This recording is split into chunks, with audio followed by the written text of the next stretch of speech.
All right, YouTube, North Carolina has become sort of the bellwether of the election. Of course, it was relatively close in 2012. Not so much in 2008, but in 2012, that and Florida were really close, and Colorado. Right now, Florida's no longer close. Trump's running away with that state. I don't think he has any competition there. Colorado's, I think Clinton's ahead by like 2 points or something like that. And there are only a couple polls, so it could be more than that, or maybe Clinton's ahead by 10 points. We can't exactly tell you. We need better polling out of the state of Colorado. But North Carolina's being focused on a lot. And it really couldn't be closer. It is literally a statistical tie there. Neither Trump nor Clinton is statistically ahead. Depending on which poll you ask, there is at most a 1 or 2 point advantage for either of them. In several of the polls, it's an outright tie.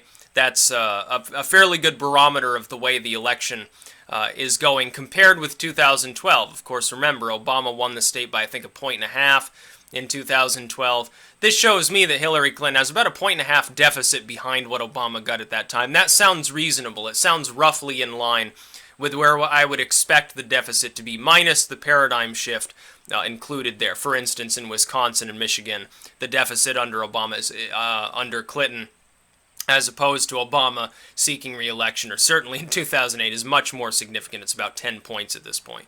The Oregon deficit is about 5 or 6 points, and it's certainly more pronounced even here in polling, or in Rhode Island, New Jersey, a lot of these places, to the point at which it looks increasingly certain that Trump's going to at least win the popular vote, if not the electoral vote.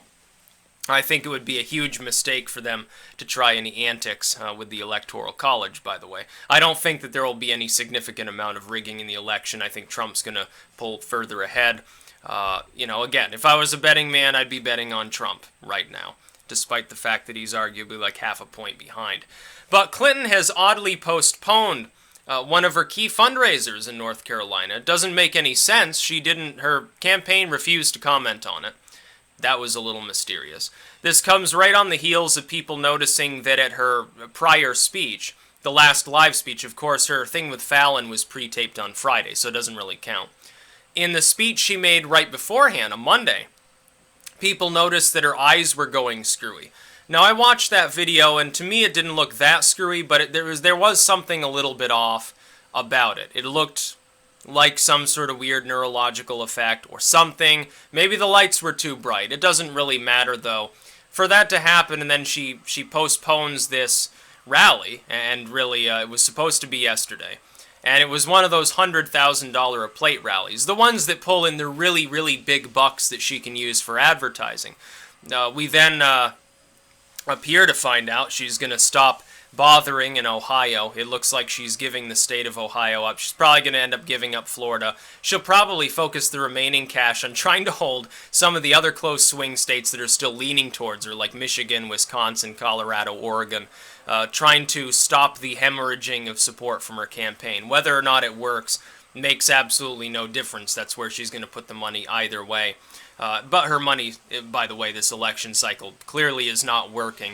If it were, she'd be considerably further ahead. For her to cancel a major fundraiser, especially in a state like North Carolina, you'd think she'd hold the fundraiser, she'd talk to people outside for a few minutes, get a little bit of a boost of support, maybe just in this one area. Meanwhile, Trump's going there to fill up like a 10,000 person venue.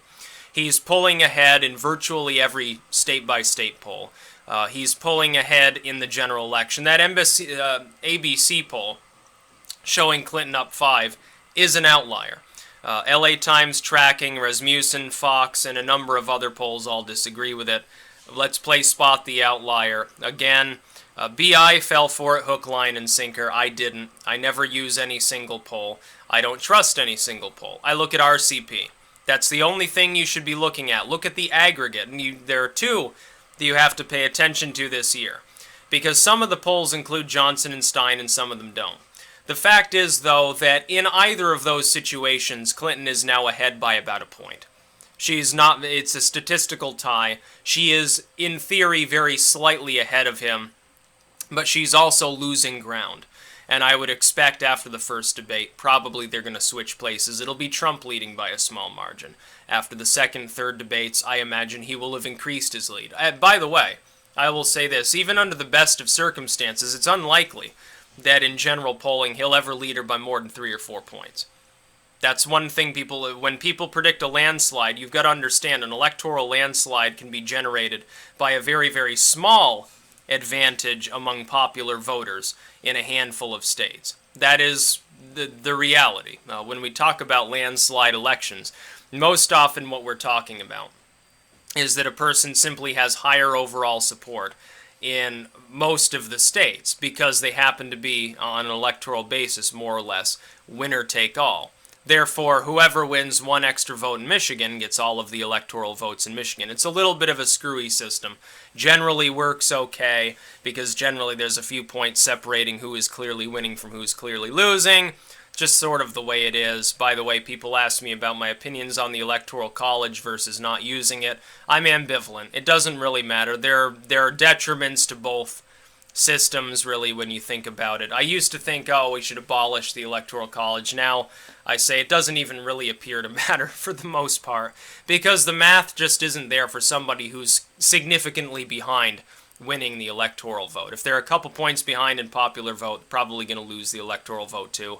It's just sort of the way that it works. All these sort of doomsday scenarios of somebody winning 30% of the popular vote and still eking out a win are so drastically unlikely, and would be so drastically unpopular, by the way, that person would probably just get kicked back out of office anyway.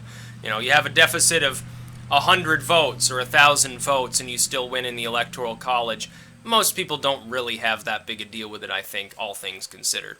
But for Clinton to skip a major fundraiser that could have netted her several $1 million in probably the most competitive state, without saying anything other than, oh, well, scheduling issues or something like that, that's a little bit mysterious now, isn't it? You'd think that she'd be all gung-ho to go to such a rally, especially when, if you have people that are paying $500,000 to $100,000 to sit down and eat with you, you've got a captive audience. You can take it easy at that fundraiser. You're not trying to win anyone over, because the only people that are going to pay that kind of money are people that are already going to vote for you. It's just a way for them to give you money to sit down with you for an hour and eat a nice meal. That's literally all it is.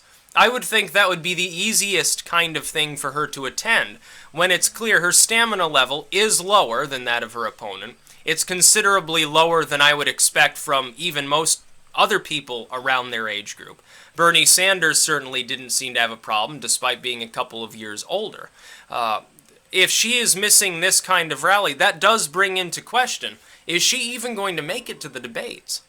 It would be very funny if she did. Now, I expect they're probably going to pump her full of some sort of drug in order to get her there looking, as good as a rose, looking all fresh, like, oh, I just got up and I had 2 cups of coffee and I'm fucking ready to explode onto that debate stage.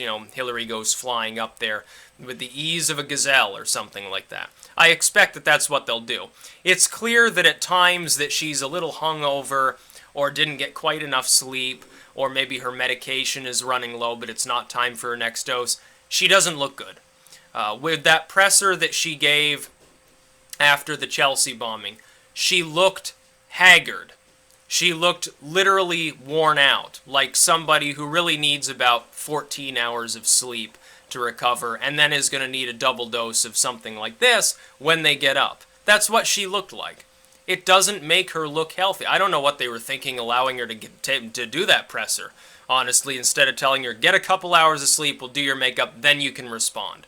Nobody's, who would even ask about, oh, well, why is she absent? A couple hours later, nobody would care about 2 hours. I've got some sort of wasp or something that landed on me. Some sort of little, yeah. Okay. Well, you can fly off and do what you want. It was Hillary Clinton's secret agent. It must be a mechanical drone that just looks like a real insect. I think she's scoping me out so she can blow my head off or something for being too critical of her. Just joking. Although, yeah, by the way, I'm not suicidal, so yeah, if I just keel over, it was Hillary probably that did it. Just a little insurance there. Somebody compared me to Alex Jones for saying that, but it does seem to happen an awful lot around the Clintons now, doesn't it? It's like that retard IT guy who was asking Reddit for help. What are the odds that in the next couple days before he testifies, he comes down with some severe food poisoning, have to wait a week. Oh, his kidney stopped. Sorry, he can't come in. He's in a coma or something like that. Unfortunately, the odds are probably significantly higher than normal for any given randomly selected person with similar physical and mental attributes. But yeah, she skips this fundraiser, loses out on a couple $1,000,000, is saying she's going to reschedule, but I don't see it added to her itinerary. Now you got Chelsea Clinton and all these others that are up at bat for her. They're all making all of their speeches and rallies on time, but the candidate herself can't. Is she going to be recovered from this pneumonia before the debates, or is she just going to break down for 10 minutes coughing when she's asked about foreign policy? Yeah, I mean, that would be fatal to her campaign. If she does that, by the way, if she has a coughing fit, or even generally looks uneasy and unwell at the first debate, that's it for her campaign. They got to make sure her makeup's perfect. They got to shoot her full of caffeine to give her energy. They got to shoot her full of some taurine. They got to get whatever the hell medication she's on. She's going to need a double dose before she's up on stage. They're going to need to make sure everything's absolutely perfect. Otherwise, she'll have a coughing fit. She'll keel over. She'll faint or something like that, standing too long. And then her campaign's done. Unfortunately, it seems like it's getting more and more frequent. These health problem appearing things that plague her are becoming more, not less common. Probably because she's on the campaign trail. She's exerting energy. She's getting less sleep. She's probably not eating as well, and maybe as she was before. Naturally, that causes even people that are very young and healthy. You look at Obama when he was campaigning. He looked haggard too. And here's somebody, he's 30 years younger. So what do you think it does to someone who appears to be in generally poor health who's pushing 70? But skipping this fundraiser, it was a terrible idea primarily, though, because it'll get people asking questions about why she skipped the fundraiser. Why would you give up a couple $1,000,000 worth of ads that you could make? Maybe it's because she's finally realized the ads aren't working, and so she's not going to bother attending any fundraisers. Hell, no, I'm not even going to bother. Put a couple extra rallies on the itinerary. The rest of the days I'm just going to sleep in and take it easy. I wouldn't be surprised at this point. I mean, she doesn't need to raise any more money anyway. She's raised so much money so far that she can spend hand over fist twice what Trump's spending to begin with. If the ads were working, it would be showing right now. Clearly, it isn't. That's about all. Peace out.